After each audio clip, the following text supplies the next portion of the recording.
North Korea is denouncing a new American nuclear strategy that calls for the U.S. to enhance its arsenal of low-yield nuclear weapons. A spokesperson for the North Foreign Ministry's Institute of American Studies says the U.S. strategy is a declaration of war against the world.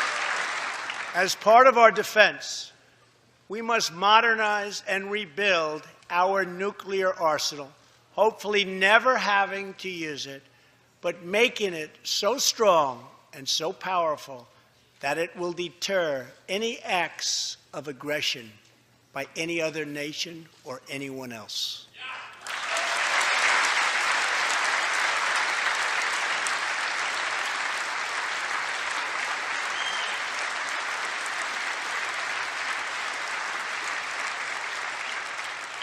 Perhaps someday in the future there will be a magical moment when the countries of the world will get together to eliminate their nuclear weapons. Unfortunately, we are not there yet.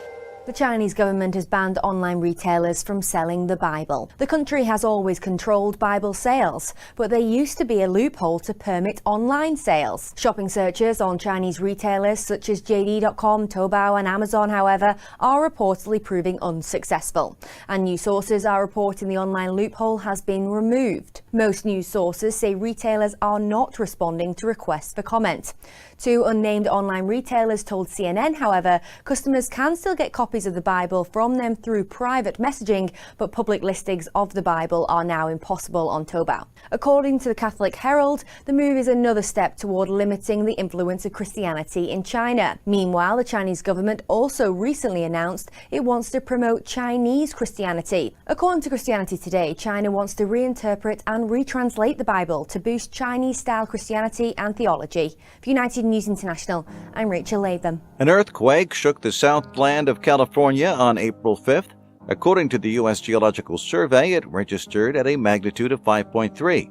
But the earthquake was centered offshore south of the Channel Islands, about 38 miles southwest of Ventura and 86 miles west of Los Angeles.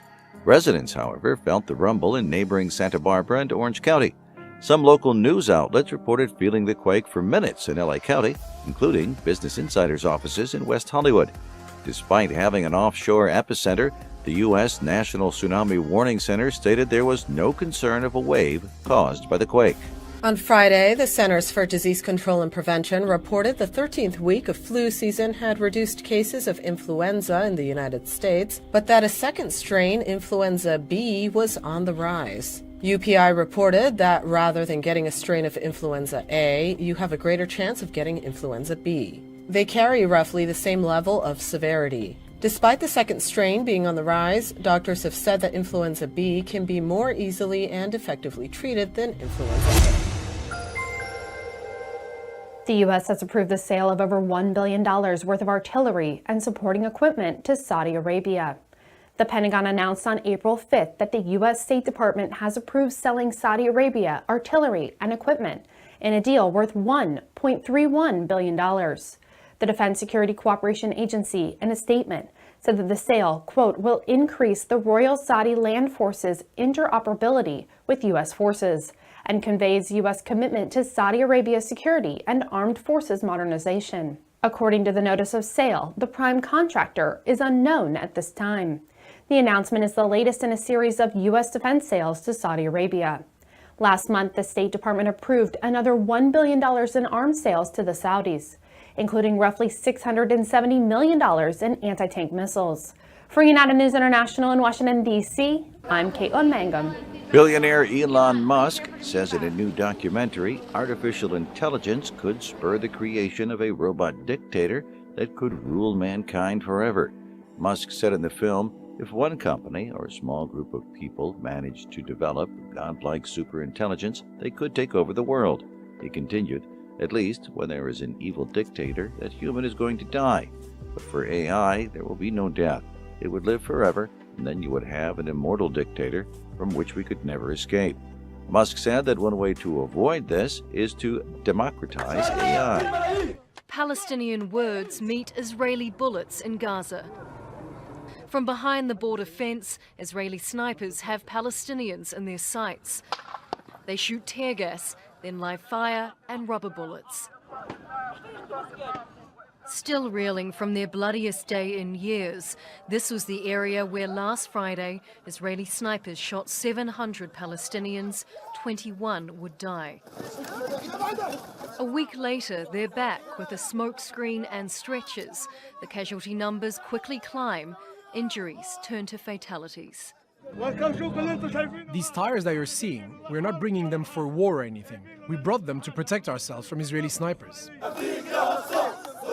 Last Friday's killings happened on what the Palestinians call Land Day. It's an annual protest, an act of resistance to Israeli occupation and the seizure of land for illegal Jewish settlements. This year, Israel warned they'd open fire if anyone approached the border fence, and then they followed through. 1,400 people were injured, many shot by more than 100 Israeli snipers, some in the back as they ran away, another as he prayed. Given the large number of injuries and deaths, the ominous statements made by Israeli authorities in the days leading up to the protest, as well as indications that the individuals killed or wounded were unarmed or did not pose a serious threat to well-protected security forces, and in some cases were actually running away from the Green Line fence, there are strong indications that security forces used excessive force. Israel has ruled out any investigation by the United Nations or the European Union into disproportionate use of force. It blames Hamas for inciting its people.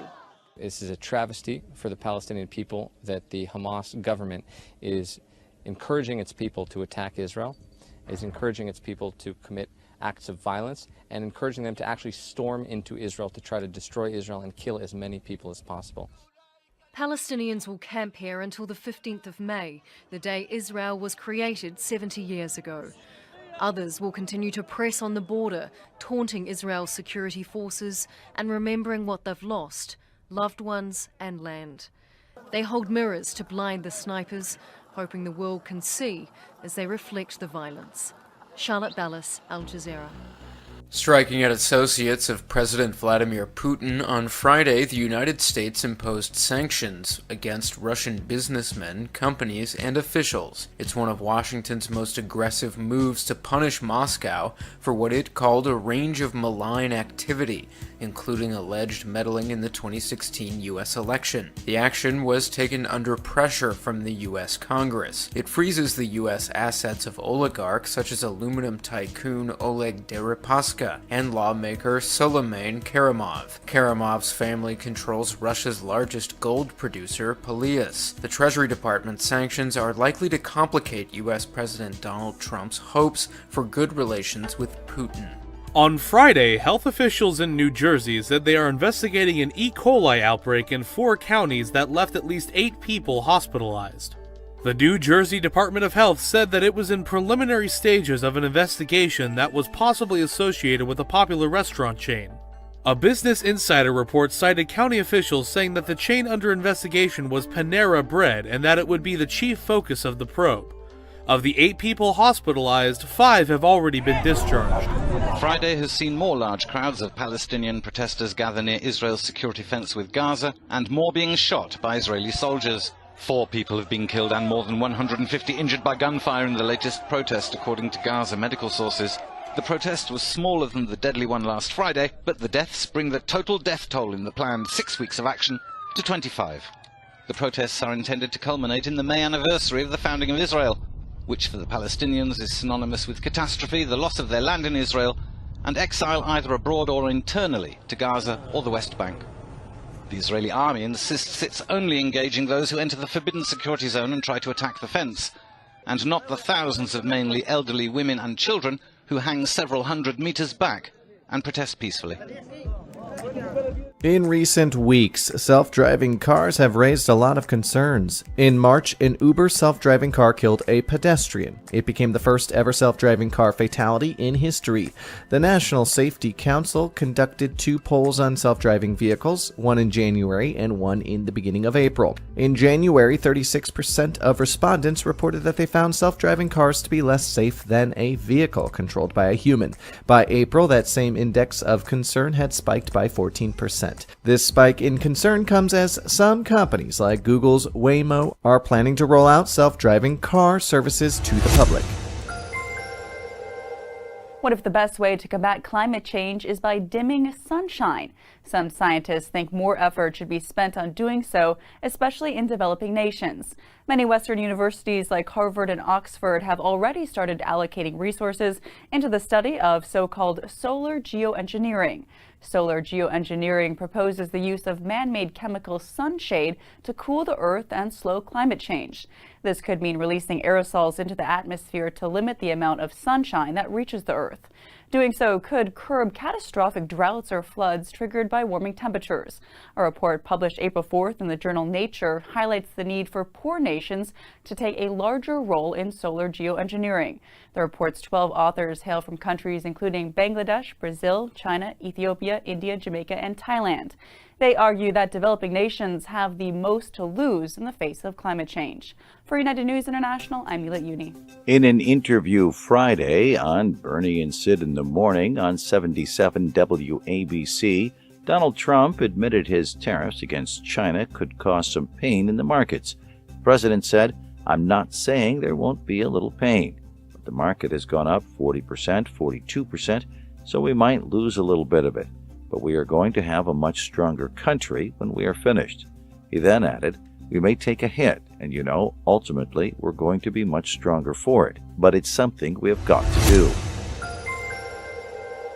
A woman who found out her parents' fertility doctor is her biological father through an online service is now suing him. Kelly Rowlett did a DNA test through Ancestry.com and was surprised to find it indicated a man named Gerald Mortimer as her biological father. After speaking with her parents, Howard Fowler and Sally Ashby, Rowlett eventually discovered Mortimer was their fertility doctor who performed an artificial insemination. The procedure was supposed to involve a mixture of Fowler's sperm and donor sperm. The couple requested the donor be a college student over 6 feet tall with brown hair and blue eyes. Mortimer told them he found such a donor, but then used his own sperm in the operation.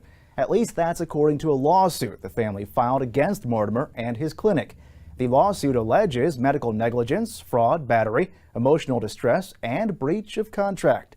For United News International, I'm Matt Paul. A greeting between the British and Russian ambassadors, but it was clear when the meeting started that is where the cordial relations ended. Russia called for this Security Council meeting to strongly reject UK allegations that Russia carried out the nerve agent attack.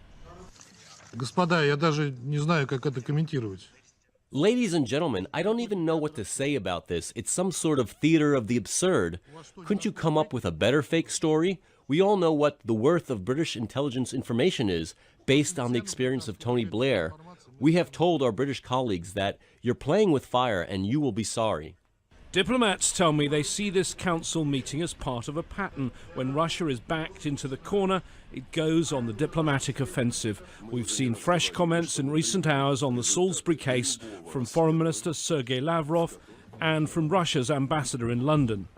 On Wednesday, Russia called a meeting of the international body that oversees chemical weapons, the OPCW, and brazenly suggested a joint investigation by the UK and Russia. The idea was quickly voted down, but the British ambassador at the UN again referred to it, using a very British literary reference, the villain in the Sherlock Holmes books.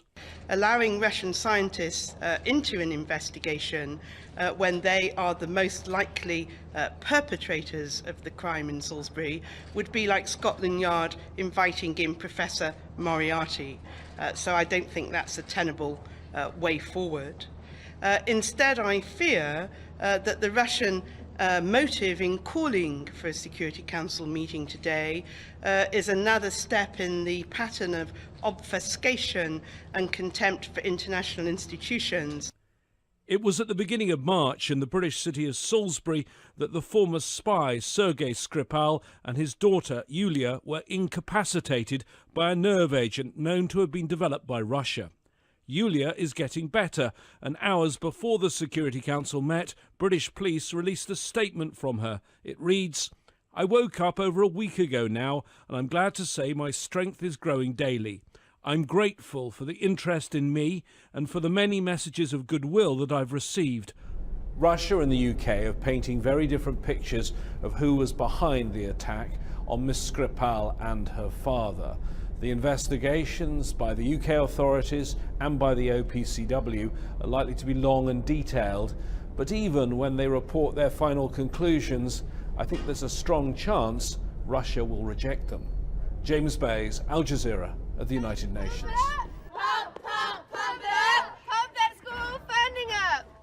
These Oklahoma teachers are on a 7-day, 177-kilometer march that began in Tulsa and will end in Oklahoma City, the state capital. There they'll join the thousands who've gathered each day this week, demanding that the state adequately funds the education system after a decade of cuts. Funding per student has been cut by almost a third.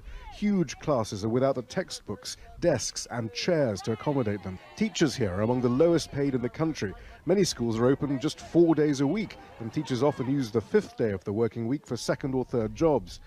An alarmed legislature has acted, raising taxes for the first time in 28 years for teachers' salaries and classroom funding. But teachers say this will only amount to an extra $71 per student across the state, barely a textbook. Teachers specifically are asking to make sure that what was passed last week was funded, because there are some questions about whether or not it's cleanly funded. And then they're saying we'd like another investment in our classrooms. That's why they're here for their students. U.S. teachers began striking in West Virginia in February. That 9-day action resulted in a pay rise for all public sector workers in the state. Along with those in Oklahoma, teachers in Kentucky and Arizona have taken note. Public sector workers in these reliably Republican states say they've had enough of having to do without as corporations receive tax breaks from conservative legislators. This does sound awfully like socialism, but actually these are all this kind of outpouring of labor activities happening in Oklahoma, West Virginia, Arizona, Kentucky. What's going on? I think Americans are tired of the little people being shortchanged, and our kids are our future, and they are tired of it. Everywhere we go. This isn't just about teachers' wages or classroom funding, but about whether a society can function if schools are sacrificed just so that well-connected corporations can pay less tax. Shia Britansi, Al Jazeera. Hundreds of protesters filled the streets of Brooklyn after local police shot a black man with mental health issues. New York police shot Saheed Vessel on Wednesday, April 4th, after they received a call saying someone was aiming a pistol at people. Vessel was actually holding a metal pipe. Video released showed the 34-year-old holding the pipe and pointing it like a gun on the street. He had both hands on the pipe and aimed it at police before they shot him 10 times. Police said they believed he had a gun. Vessel's father, Eric, told news organizations his son had bipolar disorder but wasn't on medication. People gathered to march on Thursday from the site of the shooting to the police station. They chanted "Justice for Saheed" while carrying signs with his photo and speaking against the NYPD. The shooting comes only weeks after white police officers killed an unarmed black man in Sacramento. For United News International, I'm Rachel Latham. New Jersey health officials are reportedly investigating Panera Bread for a possible link to several cases of E. coli illnesses. The illnesses span 4 counties. Sarah Parament, public health epidemiologist in Warren County, told NJ.com one Panera location in Phillipsburg, New Jersey is the chief focus of the probe. She added that the matter is still under investigation, so the state health department has not officially named Panera as the source of the outbreak. On Friday, India's ruling Bharatiya Janata Party staged a 300-strong rally in the country's financial capital of Mumbai. The next general elections are a year out. The massive rally was a move seen as a show of strength ahead of expected general elections. They're due by May of 2019.